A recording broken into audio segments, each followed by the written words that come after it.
All right. Good afternoon, everybody. Happy Halloween, and welcome to the School Board Candidate Forum sponsored by the Westminster Chamber of Commerce. My name is David Carpenter. I'm the moderator of today's debate. I'm a senior project manager with Colliers Engineering Design and a founding member of the Westminster Chamber of Commerce. I'm also the secretary of the board of directors and the chair of the Chamber's Government Affairs Committee. I live in Westminster in the Jefferson County School District. So to start, in full disclosure, the Chamber does not endorse any candidates or contribute to campaigns as an organization. All candidates for Jefferson County Public Schools, Adams 12 Schools, and Westminster Public Schools were invited to participate in the session tonight. So here's how today is going to go. Each candidate's going to have about 60 seconds to introduce themselves to the community. Then I'm going to ask a series of rapid fire questions. They'll have an opportunity to answer the questions in 60 seconds or less. After 60 seconds, we'll move on to the next candidate, whether or not the previous one was complete with his or her answer. I'm going to rotate through the candidates through the order they appear on the screen to me as I ask the question. So the person who answers first for the first question will be last in position for the next question. Is everybody ready to go? All right. Great. So we will start with Paula. How do you say that name? Battistelli. Battistelli. Perfect. Thank you. All right, Paula, you are on the clock. Welcome. Okay, so my name is Paula Battistelli. I came to Colorado in 2013 when my son was about a year and a half old. I am the first in my family to earn a PhD, and that's largely why I came to Colorado. I was working at a university as an associate dean, and then I transitioned into learning experience design at CU Boulder. And since then, I've done a lot of work in the Adams 12 community with the District Accountability Committee and the 5-Star Leadership Academy. So yeah, that's who I am. That's where I'm from. And I think that covers it. Welcome. Thank you, Paula. All right, Joel, you are next. So I'm Joel Newton, running for Jeffco School Board District 4. About 11 years ago, we moved to Edgewater, which is in East Central Jeffco, and we enrolled our kids in Lumberg Elementary. And we realized through enrolling our kids there the education gaps that exist in Jeffco. It's no fault of our educators, but our students of color are not succeeding at the rate of our white students in Jeffco. So I'm running in for school board to ensure that all of our Jeffco students are ready for college or career, and ensuring that the teachers in all of our schools have the resources they need to help students. Thanks so much. Great. Thank you, Joel. Lori, you are next. Thank you, David. Lori Goldstein. I am running for Director District 1 in Adams 12 for re-election. I've been serving on the board for 4 years. I've been a part of the community for 40 years as an educator. I taught science, special ed. I was a dean. And then I was the leader at the District 12 Educators Association for 5 years. And then I retired. And then I turned around and ran for board. Coming onto the school board, I didn't need a lot of onboarding because I was familiar with all the departments in the district. And I live in Adams 12 for about 25 years now. My kids were raised here. I have 2 older daughters who graduated from North Glen High. I have a son who's an 8th grader at STEM Launch. And my oldest is also a teacher in Adams 12. So public education is my passion, and I want to make sure Adams 12 keeps moving forward. Great. Thank you, Lori. All right. Brian, you are next. Welcome. Yes, thank you. My name is Brian Klein. I'm running for District 2 in Adams 12. I've been living in the district not as long as everybody else, but I have 2 kids who go to STEM Lab and Holstrom. One of my biggest motivators for getting involved in the board has been the overall performance of the district. We're right in the middle of all the districts in the state, and I feel like it's can do a lot better. So my goal is to increase our performance across the districts, increase everything as far as the state goes, and find a good balance to make sure that our kids are getting the proper education and everything they need to succeed in life, whether that be university, tech trades, whatever it takes. So that's basically what I'm about. Thank you. Great. Thank you, Brian. All right. Michelle, welcome. Hi, everyone. Michelle Applegate. I'm a mom, I'm a professional, and I'm a lifelong supporter of public education. I'm really interested in making sure that we have strong, thriving schools across every neighborhood in Jeffco. I should say I'm running for Jeffco in District 3. And so effectively, I have 3 kids. I have a junior in high school, I have a 3rd grader, and I have a 3-year-old at home. So as you can imagine, we're spread apart in a lot of the schools, but always been in Jeffco. And spent a lot of time volunteering in classrooms. I've been a PTA president for a combined 6 years so far, and about a decade volunteering in classrooms. And really part of a blended family. My oldest is my stepson, and I have the good fortune of becoming close friends with his mom, who's a kindergarten teacher at a title school in our district. And she's really opened my eyes to what our teachers go through. It's an amazing amount of work that they do. And so I'm really in this because I believe in public education. I want to make sure that our teachers and our students feel safe and a sense of security where they go to school. That is time. And a sense of, thank you. Sorry. Nope, that's great. There we go. All right. Thank you, Ben. You are next. Hey, thanks. Sorry, my son is passing me notes in class over here. So he was asking me if I liked his parade at school at Mountain View. Kudos and shout out to the staff and leadership at Mountain View for having an awesome Halloween parade today. He was a giant blow up chicken. Anyways, yeah.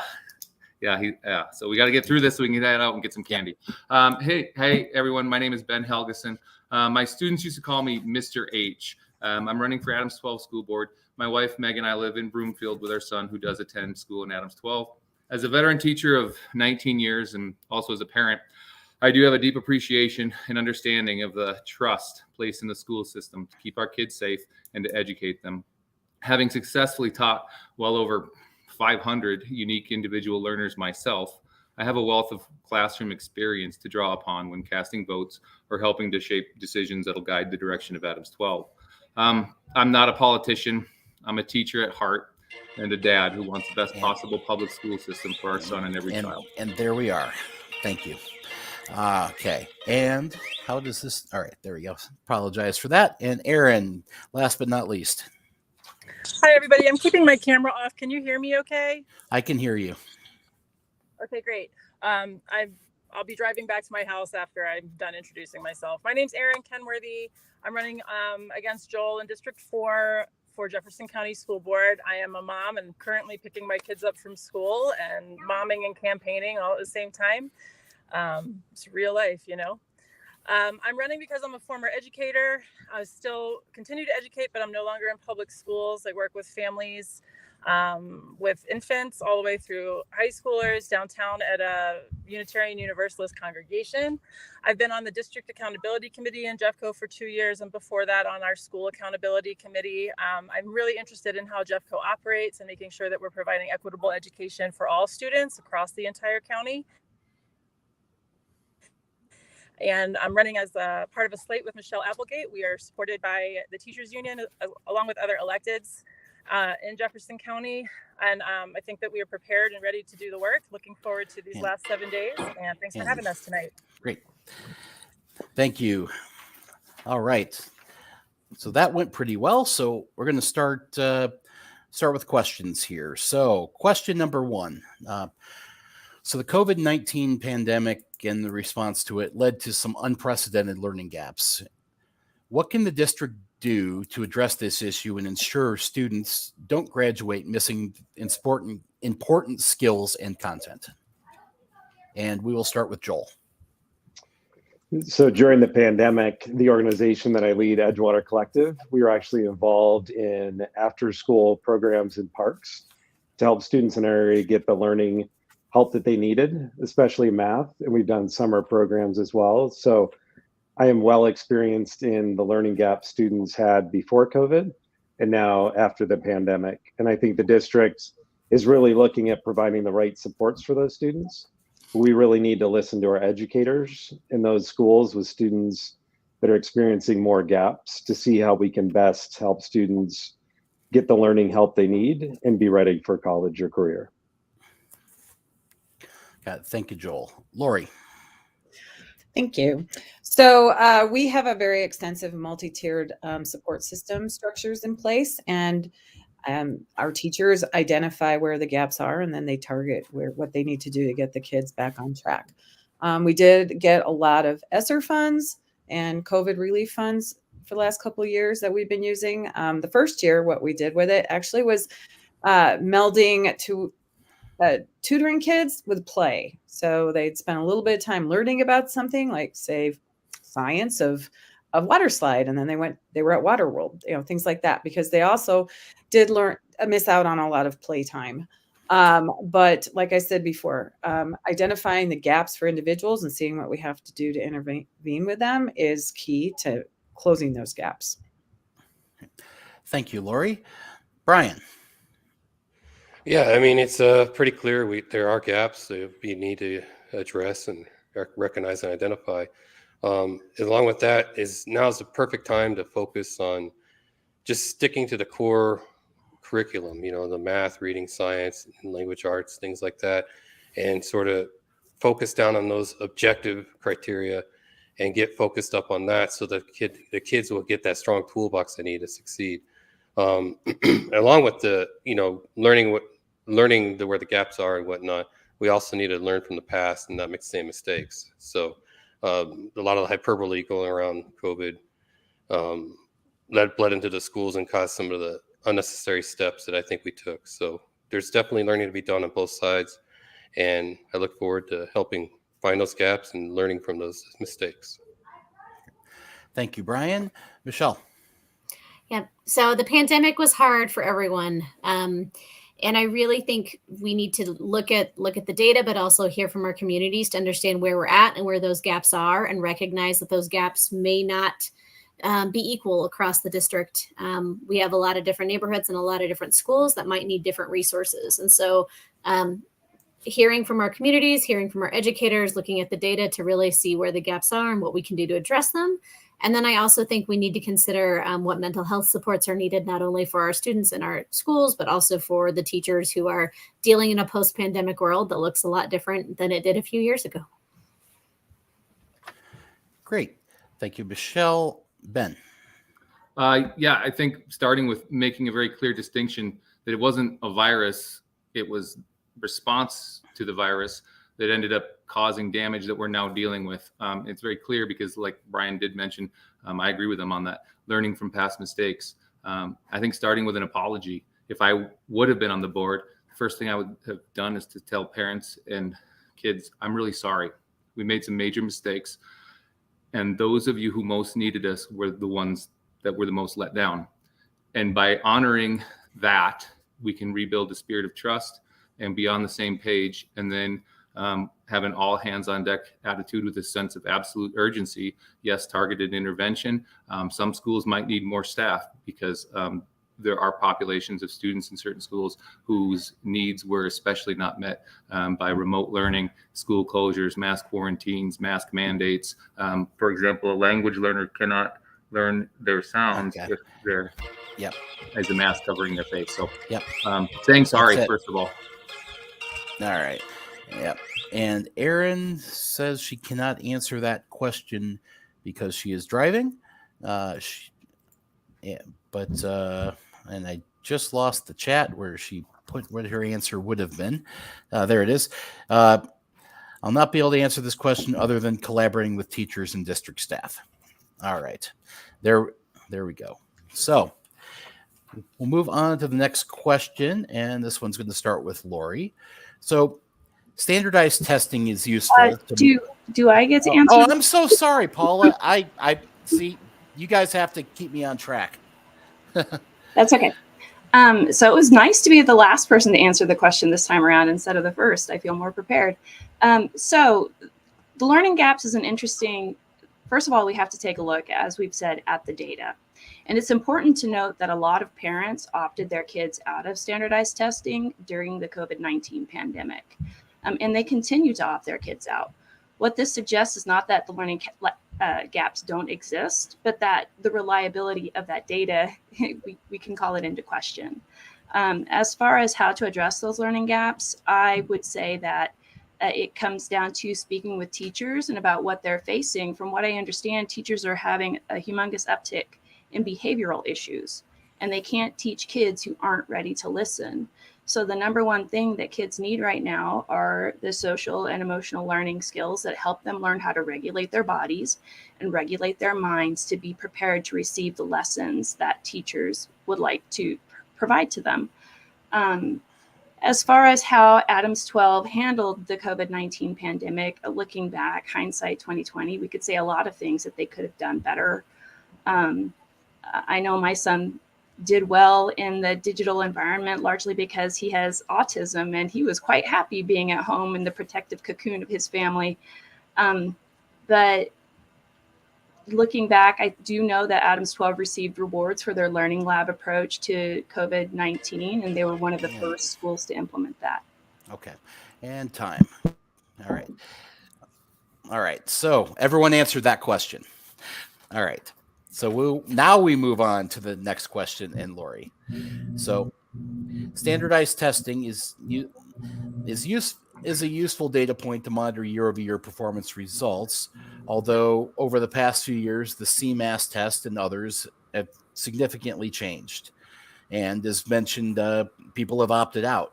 So how can we ensure that we have high-quality data to measure student success?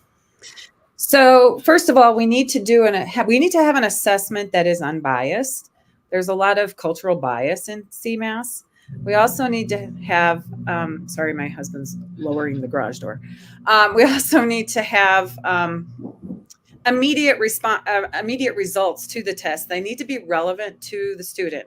If you ask any student about CMAS, what they think about it, nobody likes it.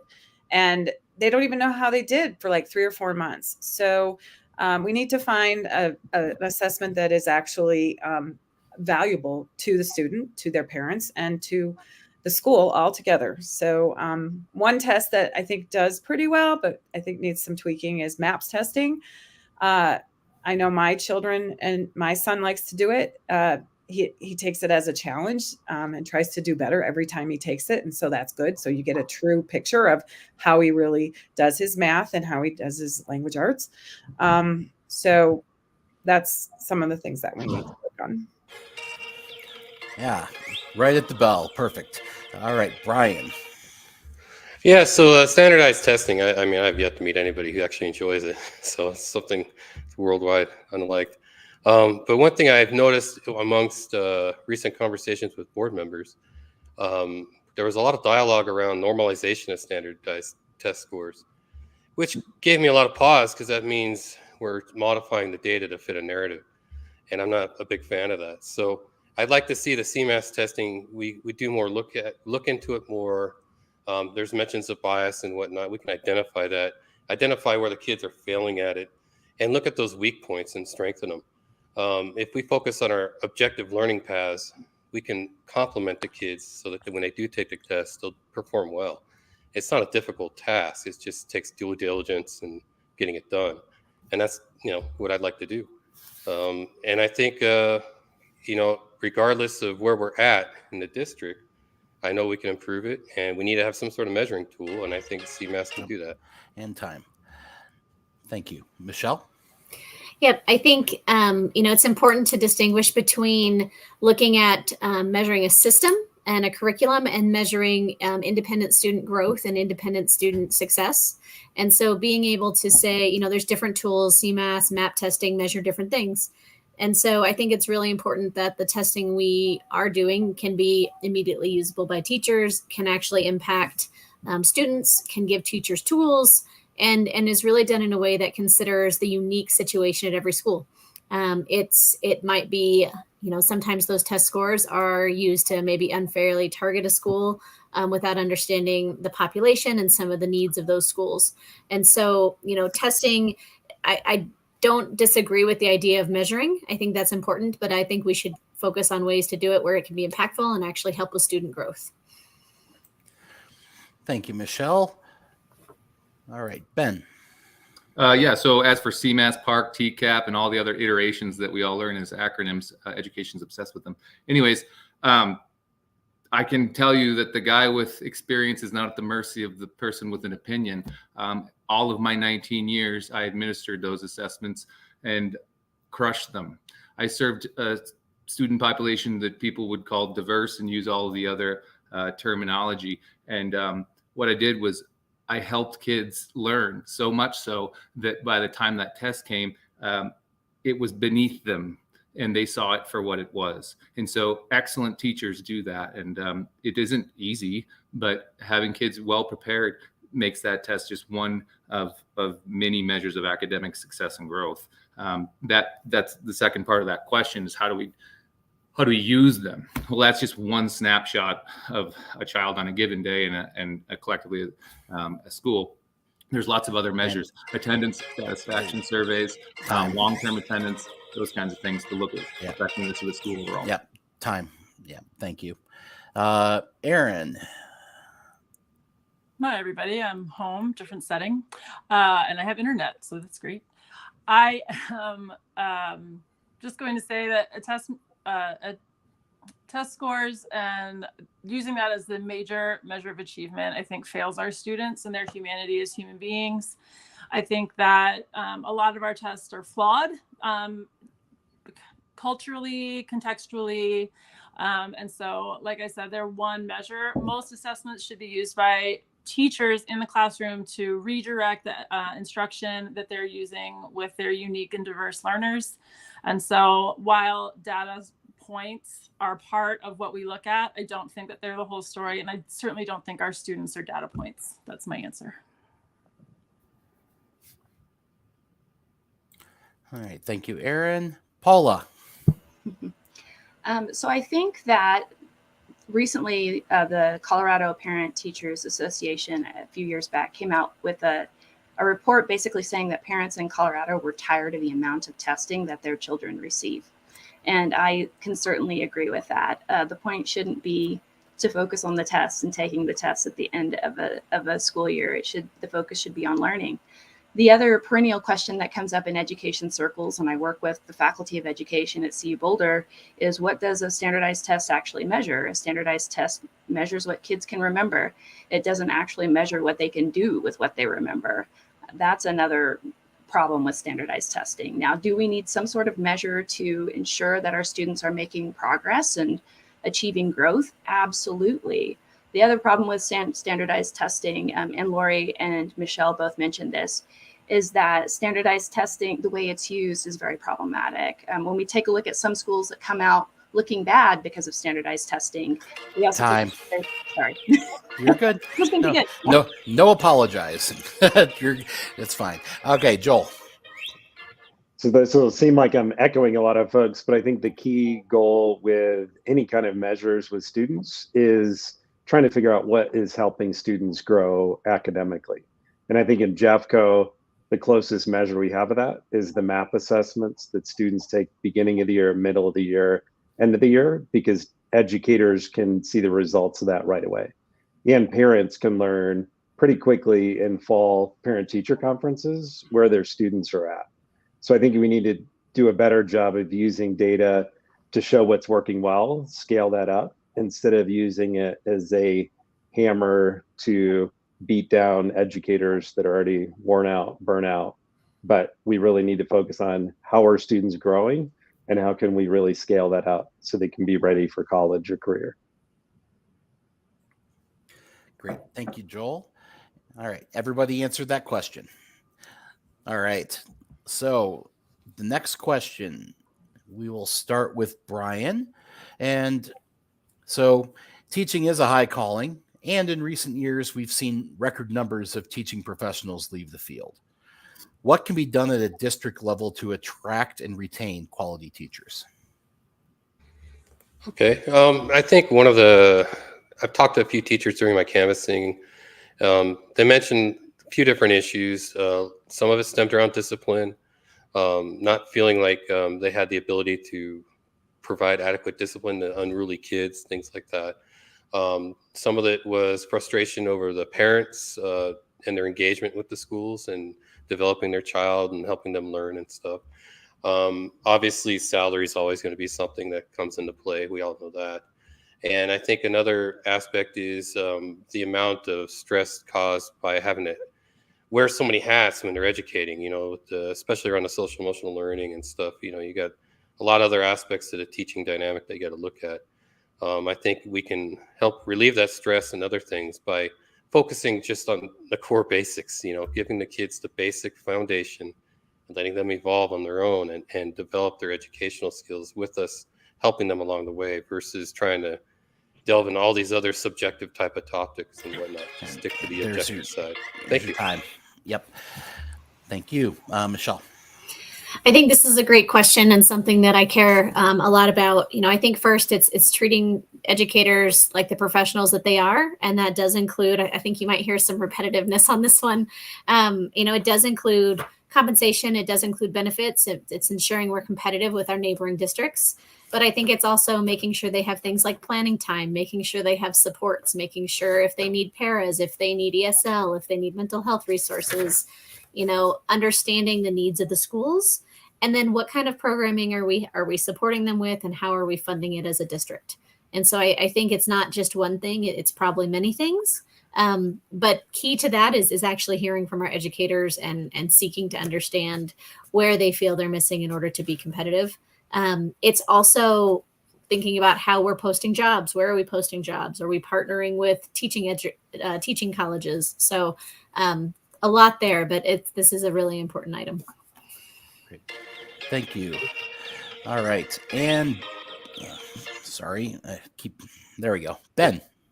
Yeah, well, this one's kind of personal. I mean, I taught for 19 years and I personally ended up walking away, and I know many teachers are retired early or walked away from the profession for a number of reasons. Of course, money talks, and there's the whole compensation side. But really, great teachers that I know have a calling to do the job, and they don't actually leave the profession because of financial reasons. It usually involves working type conditions, whether that's the school has become politicized and they no longer feel comfortable and they're feeling as though they have to maybe push a political agenda. They don't want to do that. They might also be looking for behavioral supports, positive behavioral support, consequences for choices that are enforced so they feel safe working. Another one, little things, differentiated professional developments would go a long way. Eliminating senseless paperwork that teachers have to do more of that than any other profession. They have to spend time justifying their work rather that is honestly self-evident to parents. And that's time. Great. Thank you. Before we move on to Paula, I noticed Ken Montoya just joined, and there's some technical difficulties that he had. So Ken, if you'll just introduce yourself, say what position you're running, and then I'll repeat give you 30 seconds for that, and I'll give you the question again so we can get back to where we are in the forum. Okay, I'm Ken Murphy Montoya. I'm running for Adams 12 School Board. I'm a lifelong Adams 12 resident. I'm a former CTE educator. I have grandchildren. My kids all went to Adams 12 as well as I did. I am living proof the CTE program works. I've been in the HVAC industry for over 40 years, and thankfully there's CTE programs that can help educate us in moving forward and helping the kids provide education that they can use in the future. Okay, great. Thank you, Ken. So the question that we're answering now is teaching is a high calling, but in recent years, we've seen record numbers of teaching professionals leave the field. What can be done at a district level to attract and retain quality teachers? Well, I believe we got to look at the pay and the benefits that the teachers are getting, and really what opportunities is there for the teachers within the district. And we really need to hear the input from the teachers directly and hear what they're saying and what is their opinions on what the district can do to improve their surrounding and the environment that they're in. And we also need to look at, what can we do to help them become better teachers and assisting them as if it's like they said with a para or whatever we can do to make it better for them. Education is not an easy career to be in. You have to really love it to do it. Got it. Thank you, Ken. Aaron, go ahead. Thanks. I'm a former educator who left. I think we need to stop asking our educators to remember their why and treat them as the professionals that they are. We also need to let our students see it as a viable career path. I know that we have a program at Warren Tech that supports, in Jefferson County, that supports future educators. I think that's one way that we can help recruit. We need our students to want to become teachers and to go into the training and follow the pathways to become certified educators. We also need to support our current educators in and out of our classrooms. That means not just compensation and benefits, but also transparent HR processes, healthy and supportive work environments, making sure that they can afford to live in the communities where they are teaching so that they're spending less time in commutes. Last thing I'll say is that word of mouth. Teachers talk to one another, especially across district lines. If you have word of mouth that your teachers are being compensated, cared for, and have a good working experience, that word will spread. And that's one way that we will retain teachers and also attract other folks to work in Jefferson County. Great. Thank you. Paula.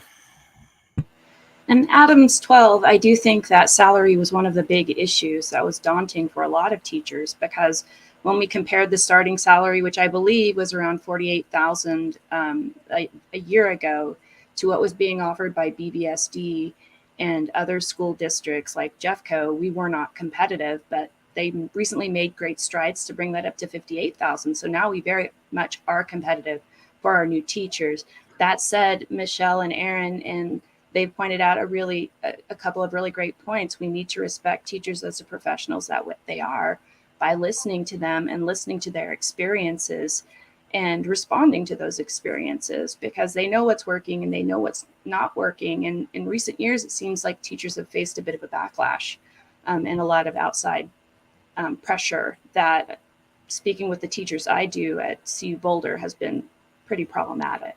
So I do think learning to respect that profession again and listen is what we need to do. Great. Thank you. Joel.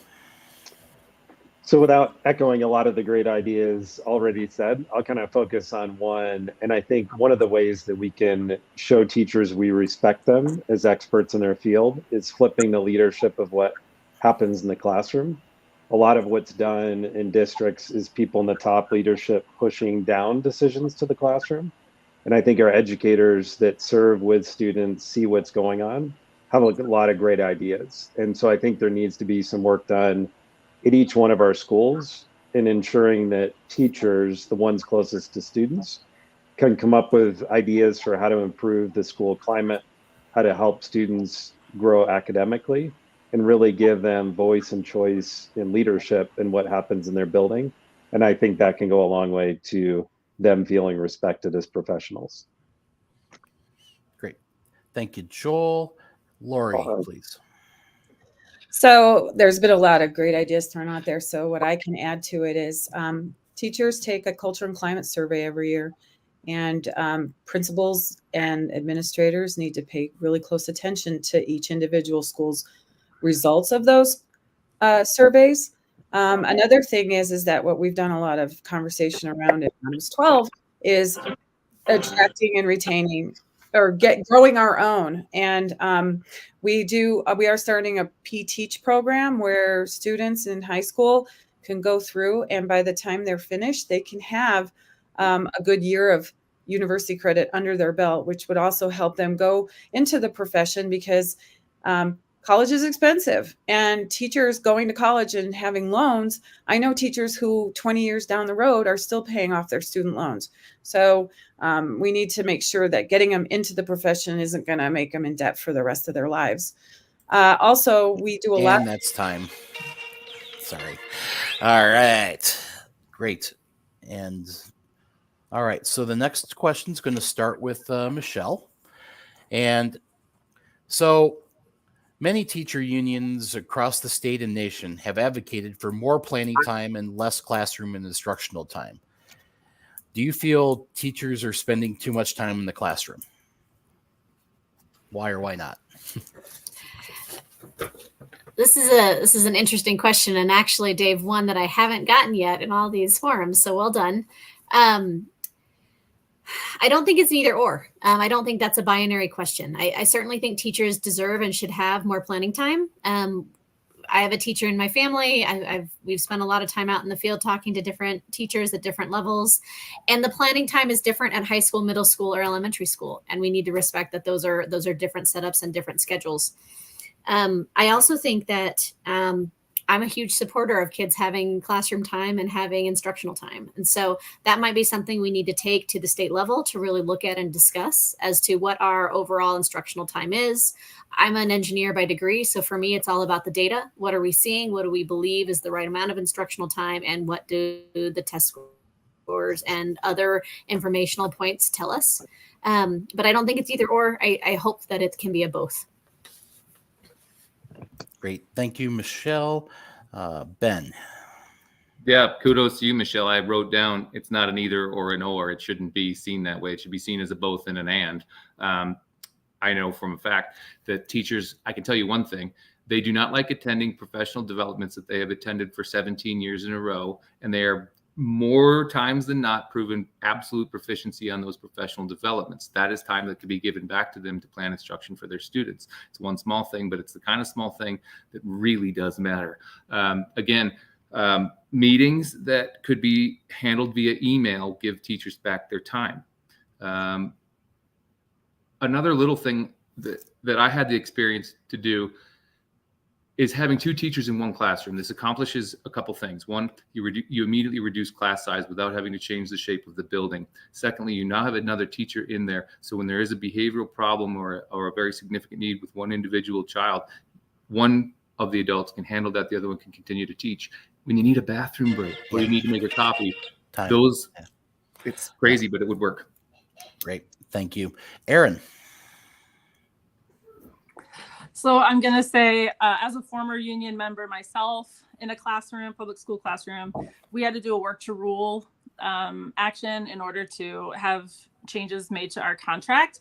And not working the additional beyond our contract hours meant that grading, prepping, planning ahead, responding to emails, doing class communication, talking with parents, and doing collaborative planning with other content instructors really could not happen. And so there is a lot of extra support and time that our educators need. And while we deal with teacher shortages and ongoing illness in our classrooms, we had yesterday at a school I visited, they had 6 teachers out and could only get 3 substitutes. And so there were teachers backfilling during their planning time, during their lunchtime to try and cover the number of students that needed to have supervision. And that doesn't even mean that instruction is being delivered. That's just about managing the bodies of the kids in the building. Yeah. And so we need to address teacher shortages. Yeah, clear.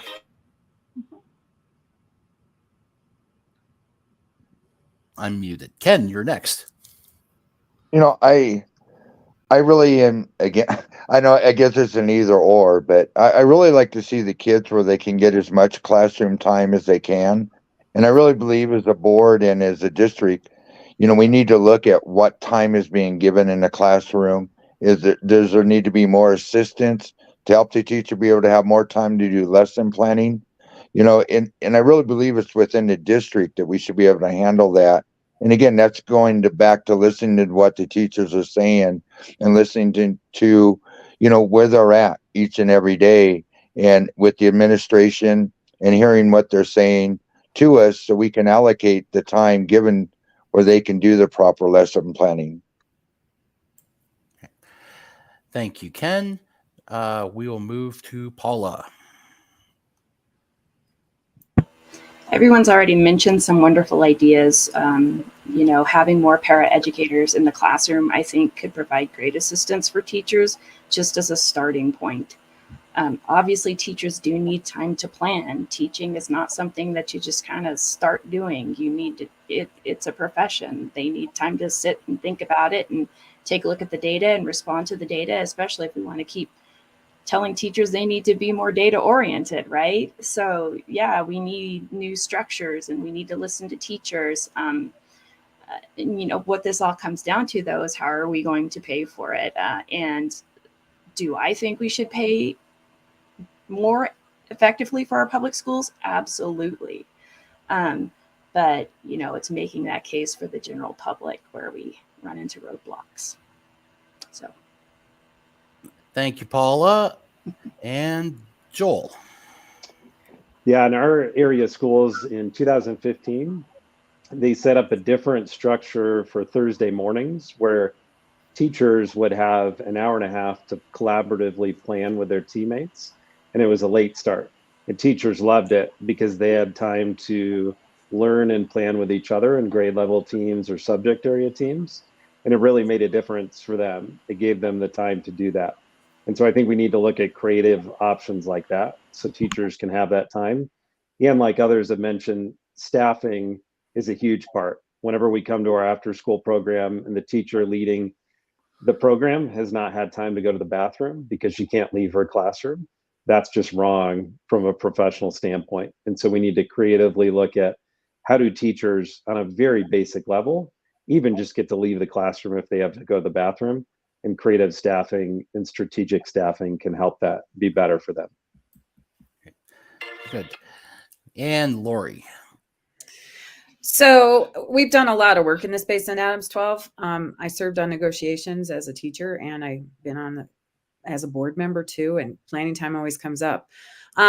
Some of our schools, well, secondary, they do get quite a bit of time. I think it's just a matter of designating that time for them to do what they need to do. The problem with more time is then what do you do with the kids? So some of our schools, what they've done is actually added an extra specials time. Computers or engineering or whatever, so that the kids have experience of learning, and that does free up a teacher for more time to plan. It's all about collaboration in terms of figuring out, well, how are you going to make this work? And I think special ed is a place where it's really hard because there's so much paperwork involved in doing special ed and making sure that the special ed providers have time to service their kids and do their paperwork. So we've and time. Great. Thank you. Brian. Yeah, so I think one of the main things that would help a lot, obviously having a secondary like teacher in there is great. I mean, we do that. I go to a Japanese school with my kids, and they have that. They have two teachers in every class, and it's really helpful for the younger kids, especially. But I think, not being privy to all the ins and outs, I think one of the first things you do is you look at the administrative overhead, just like in the corporate world that I'm in. The first thing we do is we analyze the time we're burning of the teachers just doing meetings and trainings and all this redundant stuff that's just meeting criteria that are meeting data points on sheets or whatever. We go through that, we analyze it, we pull what we don't need. We have to optimize how we're utilizing their time as an admin, and then make sure that they're having the time they need to do their plans, to build their teaching, their lessons and everything. And of course, it's always hard to negotiate and figure it out, but that's how it is. Yep. Great. Thank you. All right. Everyone answered that question. So next question. So this question, I will say a version of it has come up in a lot of conversations I've had with parents recently and everything else. And sometimes even unprompted. But so if a student requests that a school change the name or pronouns that they are referred to by, should the student's parents be informed? And we'll start that question with Ben. 100%, absolutely, unequivocally, yes, until they're 18. To do anything else would be morally reprehensible and a complete betrayal of trust. It's not the school's job to be replacing a parent. It's the school's job to serve parents and families. I can't say it any clearer. Got it. Thank you, Ben. Aaron.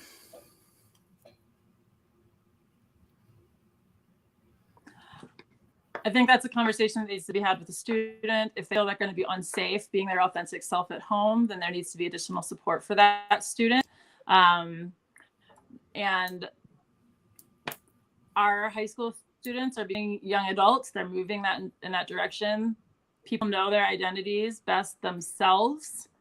And I think that we need to make sure that we are keeping our students safe exactly as they are, exactly where they are.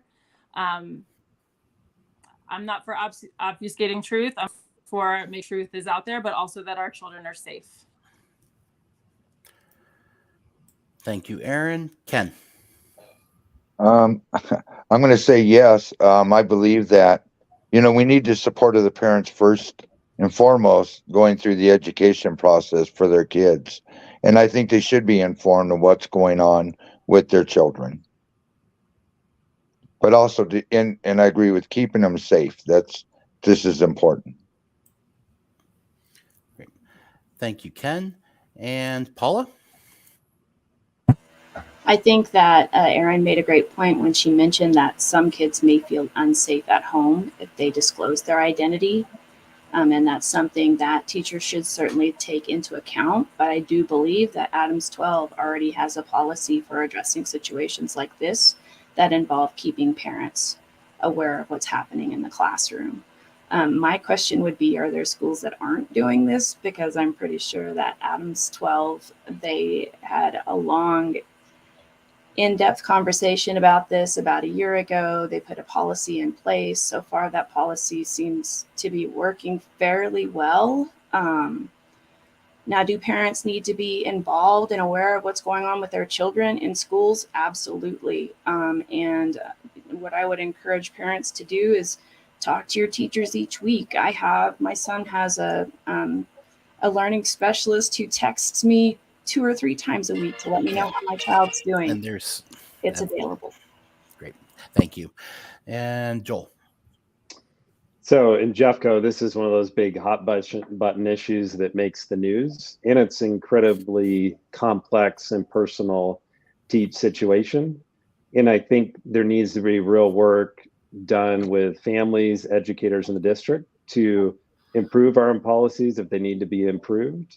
But I think there really needs to be trust between our educators and our families and a good foundation of communication. But I do believe there are times when an educator should follow the lead of the student in bringing that to the place where the student has a conversation with their parents, because I think we do need to value the role of a parent, but ensure that given the age of the student, that they get to have a role in how they disclose that to their families. Okay. Thank you, Joel. And Lori.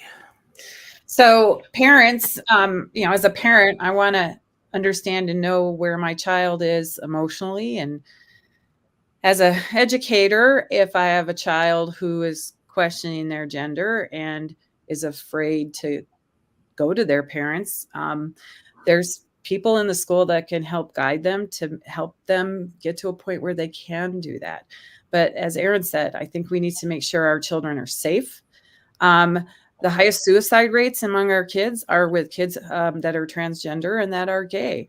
And we need to make sure that they feel accepted for who they are. And it's not up to any of us to try to change them, just to help guide them in how they could come forward and talk to their parents. All right. Thank you, Lori. Brian. Yeah, I mean, hyperbole exists on both sides of this issue, unfortunately, and which kind of distorts the narrative.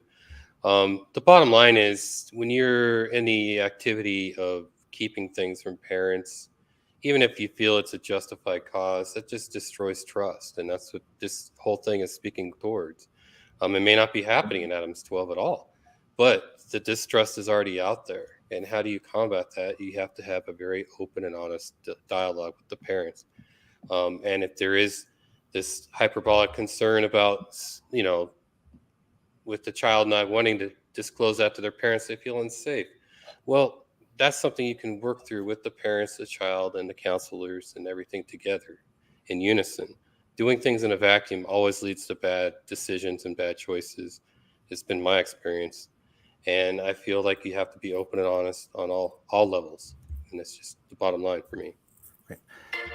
Thank you, Brian. And Michelle. Yep.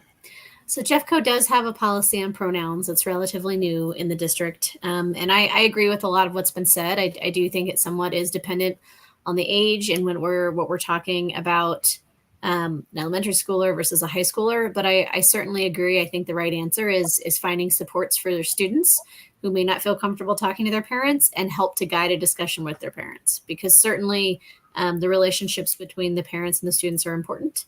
But I do think that all students learn best when they feel safe and a sense of belonging. And so if that sense of belonging exists in school, it's an opportunity to help maybe build trust and a relationship with the parents.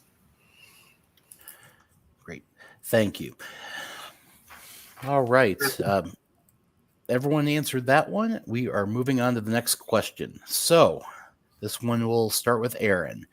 So Colorado has in many ways led the nation in the inclusion of charter schools in our educational system. Our own Governor Jared Polis has started multiple charter schools himself and has been a champion of school choice, actually. So in your view, what is the proper role of charter schools in our educational system?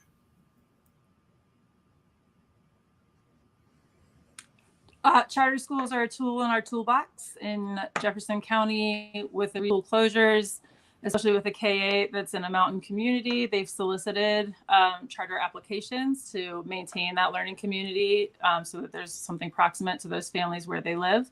It's a tool that we have in our toolbox. All charter schools are publicly funded schools in Colorado. I think that any school receiving state dollars from taxpayers should have accountability processes in place to make sure they're providing quality education to students that they're serving within our districts, particularly if charter schools are approved by district charters and have gone through the district waiver process. That's my answer. Thank you, Aaron. Ken. You know, I like charter schools. My kids went to a couple of them. I think they're there for the parents. The role of a charter school, if the parent chooses that route, it's okay. But I think we want to make sure that the charter school don't take away from what the district is doing as a whole. I wouldn't want everything just to be a charter school, because I think we need both sides within the district and giving the parents an option to be able to choose that school. Thank you, Ken. Paula.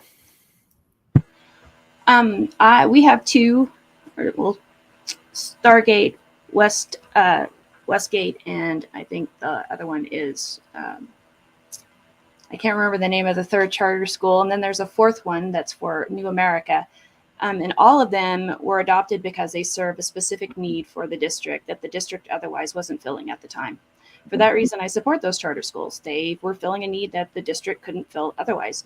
And I support those charter schools as long as they continue to fulfill the requirements that the Board of Education and the administration at Adams 12 set forth for them.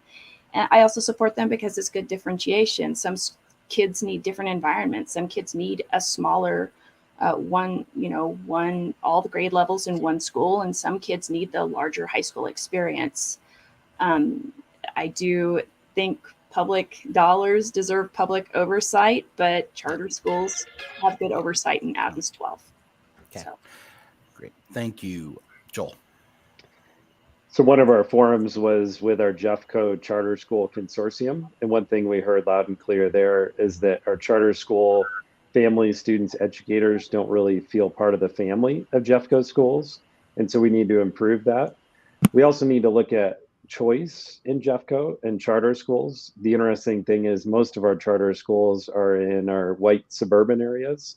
And so our families of color in East Central Jeffco don't necessarily have as many choice options. That said, I would not necessarily be for a charter coming in because we have declining enrollment. So we really need to look at what are the options our families have in East Central Jeffco, and what kind of unique curriculum options could we have in our schools that already exists so that our families can choose what's best for their students. Great. Thank you, Joel. Lori. So we have, as Paula said, 4 charters, and they all fit a need that was not met in any of our non-charter schools. But one of the things that Adams 12 does is if they see a need for a program, they put it in one of their schools. And they've done that over the years. We have a arts magnet. We have STEM schools. We have a gifted program at Hallstrom, and we have, each of our high schools has a special program. But I feel like we have a pretty good relationship with our charter schools because they do have guidelines that they have to follow, and we actually communicate with them. I've been to 3 of them in the last couple of weeks, and I'll be at the 4th one day after tomorrow. Just knowing what's going on and what are the opportunities that kids have there, and respecting that. And that's, they really appreciate when some of us go over there and visit to see what's going on. We go to their graduations. And yes, they do provide some really unique opportunities for kids. And time. Great. Thank you, Brian. Yeah, charter schools, they help create competition for the public system as well. And I think competition can bring innovation and it can really improve how things are done. So I think it's just a welcome addition to have it in the district. I actually have a niece and nephew that go to one of our charter schools in Adams 12. And it is public funded, as Paula mentioned, and I think it does have the oversight necessary. So I see no reason to go against any of the charter schools in our system or try to have an opinion that isn't welcoming to them and helping bring the competition and help us do better and work together. I think it's a great option. Thank you, Brian. Michelle. Yep, I think choice is amazing and a great thing for parents. I do believe parents should have the ability to choose what type of education best fits their family and best fits their kiddo. I also agree that any organization that receives public funding should have public oversight. And one of the cool things about charters is that they can hone in on something really specific or focus on something specific. And I think it's up to the district to make sure that every school under its purview is providing a good education. Charters were originally built into the statute in Colorado to support innovation, and I think that's a great thing that they can do. And I think it's an opportunity for any parent in Jeffco or Adams 12 to be able to say, "Hey, this is what's going to best suit our family." Great, thank you, Michelle and Ben. Yeah, great teachers know the empowering power of choice. Give kids choices. They'll tend to make decisions that are in their best interest. Well, charter schools in general, under that broad umbrella for choice for parents and families, when they're given choices, they're going to be the best at making the ones that suit their kids' needs. And so that's really the role that charter schools fill. And that ends up being the water that lifts all boats, whether it's a neighborhood school or a charter within a district. One of the things that I always found interesting is the way schools get like crabs in their crevices. When it's interesting to me because when there's a great idea, it should be shared and flourished. And sometimes they may come from a charter to one of the neighborhood schools or vice versa. And that's good for everyone, parents, kids, and teachers. Great. Thank you. All right. So I'm going to call an audible on the next question. Something I've heard a lot, that especially in the last answer, but also in the answer about the testing and everything, said I've heard people say they want to follow the data, but the data is flawed. It's culturally and contextually bad, I heard. But we're also talking about holding charter schools to accountability. How do we hold schools accountable, whether they're traditional district schools or charter schools, if the data we're getting, what data is, how do you get good data? Maybe that's the question there. What does that look like? So that's kind of an open-ended question, but we'll start with Ken. I believe that, to initiate a program or do anything like that, you really need to do your research and really look at how we can improve what's going on already as far as the data. And collecting that, I really believe we should have a team together that should come through and initiate that and really look at all possibilities of how we can do that and how we can do it better than we are today. And I believe, it can be done. I believe the board and the administration and within the district could come up with a good plan to do that. All right. Thank you, Ken. Paula. Well, I think to clarify one thing, there's CMAS, and then there's the host of other wealth of data that teachers gather and the day-to-day experiences of teaching students that involve their formative assessments and their summative assessments. So when we're talking about analyzing the data, it's largely looking at that teacher's wealth of data that they have in the day-to-day classroom activities and making decisions based on that. I think the real concern is that CMAS has been used in a way that is deeply problematic, with the belief that it demonstrates certain proficiencies that it doesn't demonstrate for a host of reasons.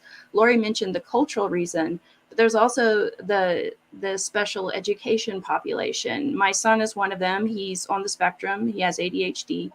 He struggles immensely with CMAS. So we tested him out, but he does well with other tools. It's mostly a matter of learning what works for the particular school and the particular population. Great. Thank you. Joel? I'm going to work really hard to do this in a minute. I think the real question is, how do we improve education in our schools? And over the last 30 years, we've seen different ways of doing that. Denver has put a lot of weight in charter schools and has seen some improvement, but with any data, you can sway the data however you want. But what I really believe is we need to get back to really focus on students and working with educators to help those students grow academically. Our teachers know when a student is not where they should be, and we need to listen to them and put resources where it's needed most so that students can be really ready for college or career. And given the pandemic, we need to work even harder at that to get the right resources to the right places so that our students can really grow academically. Thank you, Joel. Lori? So as long as we have state and federal mandates that require that we gather this data and compare ourselves to every other school and school district, it's going to be a real challenge because nobody knows a student learner like their teacher, but you're comparing kids from all over the state, from all socioeconomic areas, all ethnicities on the same assessments. So until you can find an assessment that's going to not be biased, that if you have to give it to everybody to compare everybody to each other, it's going to be a challenge. But the bottom line is a teacher knows their student, and a teacher knows how to collect the information data to show that that student is learning. So we have to find a way to find a balance between what the state and federal is telling us to do, and then as a district decide what types of measurements are going to be good measurements to show if our children are learning. Thank you, Lori. Brian? Yeah, so I mean, you need a tool, right, to measure the performance of the kids and how they're doing. And CMAS is that tool that's being used right now. There is a lot of mention about bias and cultural and economic advantages and whatnot. And to me, I had a blog post about this. We need to change the way we think about these things and look at it more objectively and stop trying to make the data fit what we want to see. That's a problem a lot of scientists make. Being a physicist, I've seen it time and time again. We get a lot of data, we collect it, and we're like, oh, this isn't the outcome I wanted. But if I throw these out or I filter it on this, oh, it looks a lot better. We got to get out of that mindset. We got to identify our weaknesses and work on them and build up how our curriculums to support those weaknesses and remove them, basically. And that would be the game plan I would want to see. And then you can still have individual testing and whatnot, but you have to have a tool to measure the state by and the kids by in a general area. All right, time. Great, thank you. Michelle? Yep. So I think it's the variety of sources, right? I think Brian's right. You can make data look the way you want to look, and that's why it's important to collect a lot of it. I think it's also important to understand the strengths and weaknesses of the data. None of it is perfect. For me, it's about asking the district a lot of hard questions and understanding when you're presented something by the superintendent. If you have questions, taking the time to understand what's being presented to you, what are the shortcomings of the data, what does it mean? I think community feedback, educator feedback, family feedback is really an important component to that as well. And so for me, it's really, it's not only educational health, which to me is our students achieving, are they growing, are they learning? Not just the system, but really that independent student individually.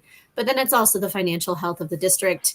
How are we using resources from a charter school standpoint? It's is that charter school staying financially strong so that it can continue to provide the education that it is and wants to.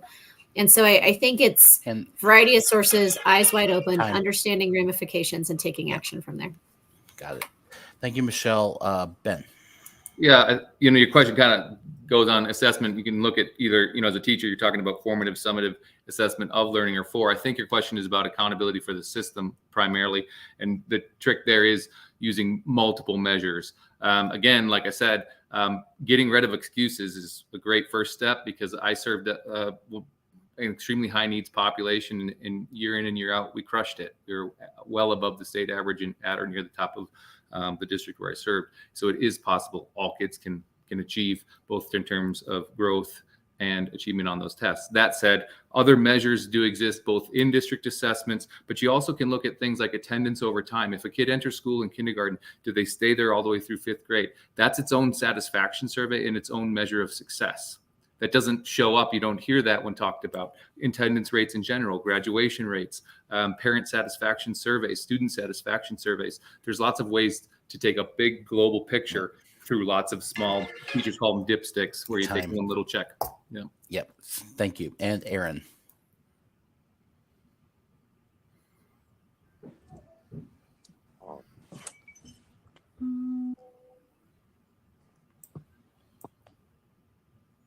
You are muted. Try now. Okay, my phone's not cooperating.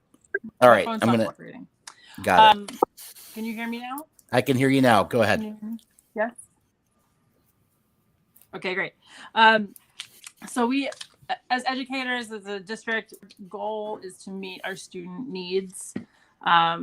Student growth and improvement should be strength driven, and focusing on the modalities that work best for individual students. Accountability is a process. It's about setting goals, working toward goals, and then evaluating goal achievement to inform our new goals. So it just keeps going. We need to use the accountability processes that we have to look at data. Many of the other candidates have mentioned all the different data points that can be looked at, so I'm not going to reiterate that. But I want to build in that accountability process should include student agency, how they feel about if they're moving toward college and career readiness and pathways with the opportunities and possibilities presented to them. We need to take a holistic view of student achievement, student success, see the whole student. All right, there we go. Thank you. Okay, so we're going to hit the lightning round here. So unfortunately, we're going to have to cut the time down to about 30 seconds per answer. And this one should start with Paula. So how can the district better promote vocational training for students interested in the trades? Listen to the students about what they're interested in. I mean, certainly pay attention to the job market, but also, like I've said before, if the students aren't interested in pursuing it, then what good's it going to do? But then that's part of what we do in education, is we make students aware of the changing landscape and help them to prepare for it. Okay. Thank you, Paula. Joel. So to echo Paula, listening to students, educators is important. Also the surrounding businesses to see what needs are from employers. And in Jeffco, we need to look at geographic proximity. So where are our programs and can our students access them right where they live? Okay. Thank you, Joel. Lori. So what Paula said, ask the kids. What Joel said, ask the businesses in the community, and have, and form partnerships with those businesses. We have an excellent CTE program in Adams 12. We have programs all over the district, and we have a lot of kids that participate, and they go on to, some of them get pretty good jobs when they get out of high school. So just working together to make sure that we have enough offerings to meet everybody's needs. Okay. Thank you, Lori. Brian. This is horrible, but can you repeat the question? I had a business email I had to look at, so that's right. Yep. How can the district better promote vocational training for students interested in the trades? Okay, thank you. Appreciate that. Yeah, I mean, you just go to the sources, the students, the community, engage the parents as well. As a father part of the trades, can he help guide their child in that aspect? I mean, it's all about communication at that point. So I wouldn't disagree with anything that's said. It's communicate properly and get it out there and find out what they want. Great. Thank you. Michelle. Yep, I think it's a lot of making sure that we are replicating those good programs that work in Jefferson County. We have a few great ones, but there's very few locations of them. And so kids are traveling quite a distance to get there. So like Joel said, it's increasing their geographic presence. It's embedding them into schools. I think it's also about concurrent enrollment. So when students are doing this, they're getting credit towards their next step, whether that is going into apprenticeships, working with the trades and making sure that they can get some sort of recognition for that. If it's going to college or a 2-year school to do some sort of specific trade, that they're getting credit for that time. Great. Thank you. Ben. Sorry, I was muted. Yeah, so starts with holding trades in high regard. I graduated in 99 from high school. And if you didn't go to college, you weren't going to make it. You needed your college degree to have your ticket. And it was not done out of malintent, but it ended up producing a bunch of 4-year graduates with massive loans and skills that are not necessarily marketable. And so showing kids the cost of benefit analysis of what a trade degree and what that career would lead to in terms of financial success versus a 4-year degree that will strap you with debt. Pretty easy. Great. Aaron. Great. I would say introduce the possibilities early so that our elementary and middle school kids know that this is an option they can get excited about. Expand access in Jefferson County is a huge conversation, and then also utilize community partnerships that already exist and build more. I agree with Michelle about concurrent enrollment. I think we need to get our students towards certification and paid opportunities as quickly as possible. And I think I might need to leave because my starting to melt. So thank you, everybody. Great. Thank you for being here, Aaron. Appreciate it. Ken, go ahead and answer that question, please. Well, being a CTE person myself, I think we just need to open the doors for the students as they're coming out of middle school and high school, showing them what's available for them. And in the job market right now, the CTE programs and the trades are one of the higher paid job markets right now, and of course the greatest shortage. So we just need to educate, and I'd like to see where we could set a survey up with the kids and the parents to see what programs they really would be interested in through the CTE.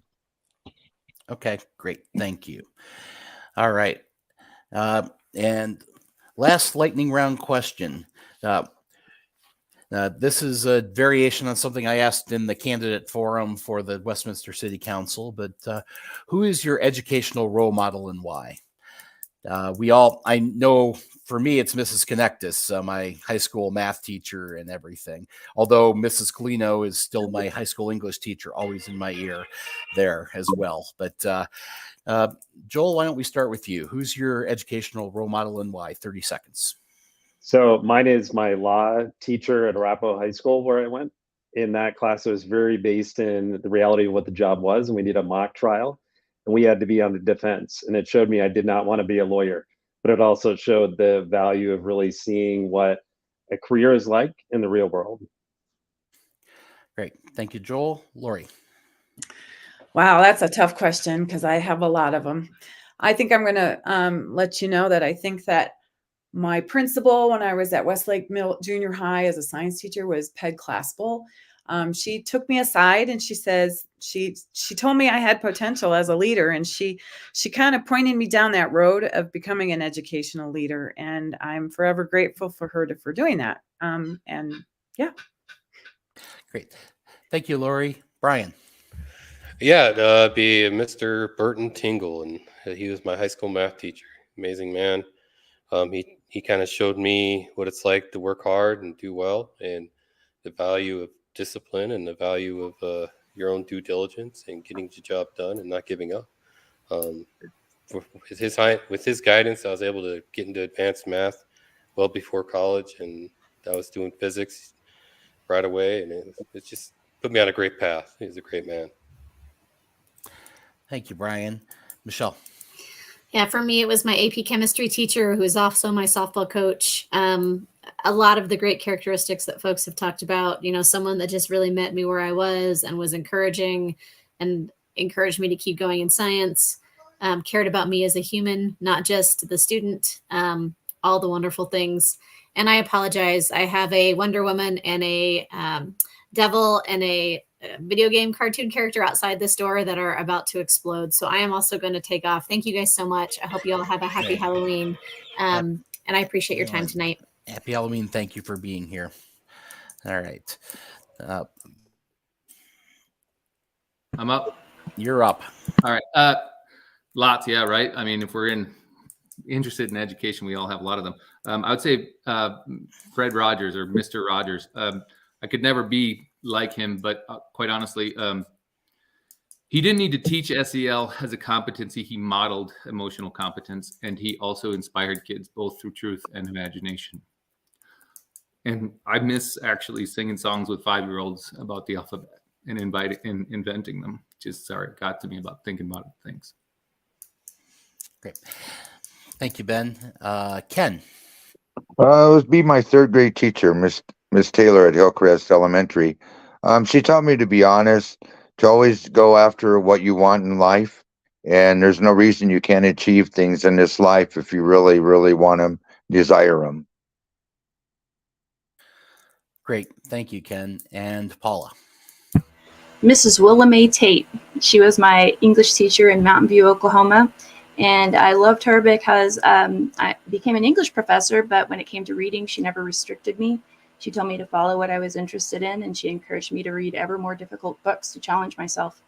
And she was also there for me as a human being. She would listen to the troubles I was experiencing, and she would support me, and she tried to bring out the best in me. So. Great. Thank you, Paula. All right.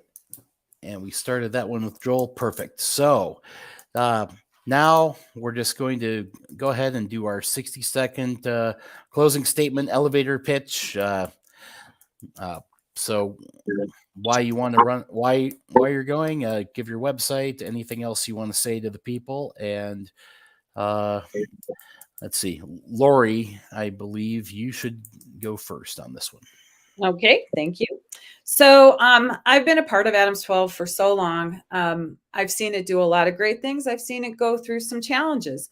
And I think the way that they go through facing those challenges is very effective. And I want to be a part of that. I also, the teachers and the classified folks support me.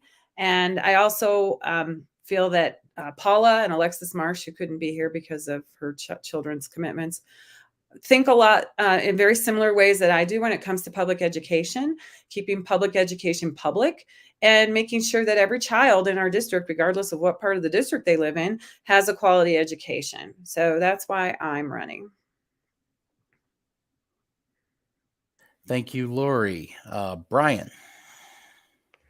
Yeah, I got started on this path running for the board simply because I was seeing data and numbers and performance and hearing stories that I didn't like to hear. So I wanted to change that. And, I'm not directly involved inside the education system at Adams 12. I'm not a teacher or former teacher or anything like that.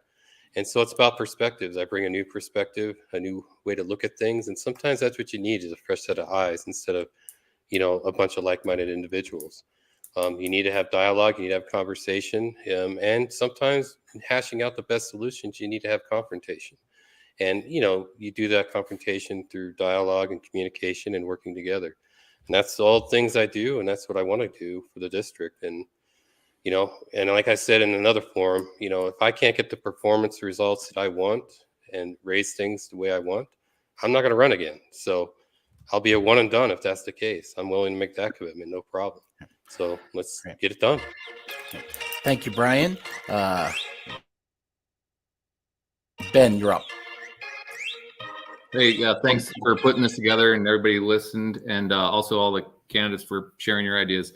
I'm a parent and a voter too. School board elections really do matter, and some of these topics that we've addressed tonight reflect this. I personally admit that I was asleep at the wheel as a school board voter for basically my entire adult life until recently. Unfortunately, we talked about some of the issues, whether that's declining enrollment or teachers walking away from the profession that otherwise love their jobs and careers. And I'm running to address some of the root causes of those and to try to make things better. And with having nearly 2 decades of classroom experience and also being a parent, I kind of can see those two perspectives and hopefully bring a well-balanced insight to the board. Yeah, I appreciate everybody being here tonight, and thanks so much. Thank you, Ben. And Ken, you're next. Well, I've been a lifelong resident of Adams 12. I've lived here my whole life. I've been a part of the school district. I've coached a lot of the kids who went through the school district. My kids, I went through it. My grandkids are going through it, and I still have more grandkids coming through it. The school district is important to me. I've lived here all my life. I care about what goes on in the school district. I'm running because I just want to see things better, and maybe, like Brian said, bring a different flavor to the board, to bring different ideas, to bring those things. And I've lived here my whole life, and I believe in CTE. I believe that, it's an opportunity to give back for all the things that I've learned in my life of how we can do things better, looking out for our teachers, looking out for our budgets, looking out for all the things that can make this a better district. And I appreciate everybody who's been here tonight, all the candidates, and you for hosting this. So thank you. Great. Thank you, Ken. Paula. Thank you. I do appreciate this opportunity to talk to everybody tonight. I do want to plug our website, since you said we could. ae4pe.org is where you can find out more about me, Lori, and Alexis Marsh-Holston. I am a higher education professional. I've done a lot of work in the Adams 12 school district to learn about how the district functions, how school financing functions, how the district utilizes standardized tests and assessments. And, really, I'm also a parent in Adams 12. And the reason why I wanted to run for this district is because of the wonderful things that Adams 12 has done for my son, who, despite having autism and ADHD and a host of other issues, has really had a wonderful experience because of the love and dedication of his teachers and his principals that he's experienced so far. It's been nothing but great. And I just want to support the district and the schools, and I want to make sure other parents get to have the same experience. Thank you, Paula. And Joel. So for the last 10 years, I've served on school committees and district committees and led an organization focused on building bridges to support our local school students and educators.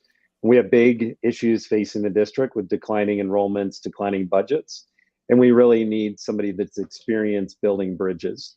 Right now, we have 2 different slates that are pretty polarized in our district right now, and we need bridge builders that'll really bring people together around what matters most, and that's supporting our students' academic growth and our educators. So you can check out my website, joelforjeffcoschools.com.